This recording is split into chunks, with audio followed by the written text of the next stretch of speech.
இல்ல இது திராவிட மாடல் ஆட்சி.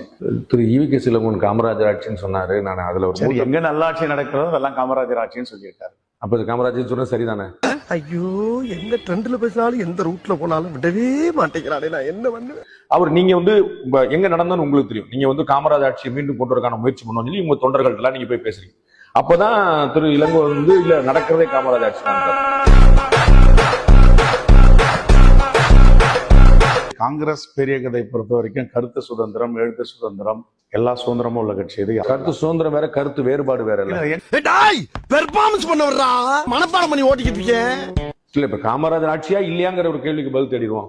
அதுக்கு விடையே எங்கெங்கெல்லாம் நல்லாட்சி ஏற்படுகிறதோ அதெல்லாம் காமராஜர் ஆட்சி. அப்ப இங்க நல்லாட்சி நடக்குது.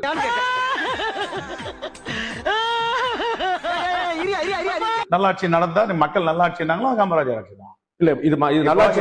இது கடல் தானே? 3 ஆண்டுகள் நல்லாட்சி அறிக்கை வச்சுதானே 40க்கு 40 வெற்றி கொடுக்குறாங்க.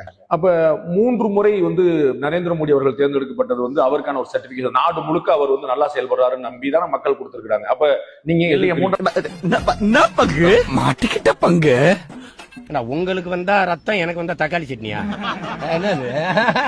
நீங்க இல்லையா 3வது முறை கொடுக்கலையே? அவரே 3 முறை 3 ரவுண்ட்ல பின்னோக்கி தானே போயிருக்காரு. இதெல்லாம் சரியா இருக்கா உங்களுக்கு? இல்ல இதெல்லாம் ஒரு காரணம். யாராவது மொட்டை அடிச்சிட்டு வந்தா அவன் தலையில தபையெல்லாம் வாசிப்பீங்க. நீங்க அவருடைய வெற்றியே 2 ஆட்சிகள் 2014, 19 நீங்க அப்படி சொல்லும் போது 24 அப்படி சொல்ல முடியாது. ஏன் சொல்ல முடியாதுன்னா இது வந்து மோடியோடைய ஆட்சி இல்ல, இது கூட்டணி ஆட்சி. அத நீங்க சொல்லலாமா? நான் தான் சொல்றேன். காலம் பூரா கூட்டணி ஆட்சியிலே இருந்தவங்க, கூட்டணி தவிர வழியே இல்ல. கூட்டணி ஆட்சி தான் நாங்க ஒருபோதும். நீங்க ஒரு நாள் மெஜாரிட்டி கிடையாது. நாங்க ஒரு நாள் மெஜாரிட்டி இல்ல. 1 மெஜாரிட்டி கிடையாது. யூபிஏ 2 மெஜாரிட்டி கிடையாது. இனிமே இந்த மாதிரி பந்தா பண்றது, கூட ஒரு ஆளை வச்சுட்டு நாத்த மருந்து அடிச்சுக்கிறது, இதெல்லாம் பண்ண பப்ளிக்கா ஒரு கக்கூஸ் கட்டி உன்னை கழுவ விட்டுருவேன். ஜாக்கிரதை. ஐயோ ஐயோ, வேணப்பா வேணப்பா, வச்சுக்கிறாப்பா.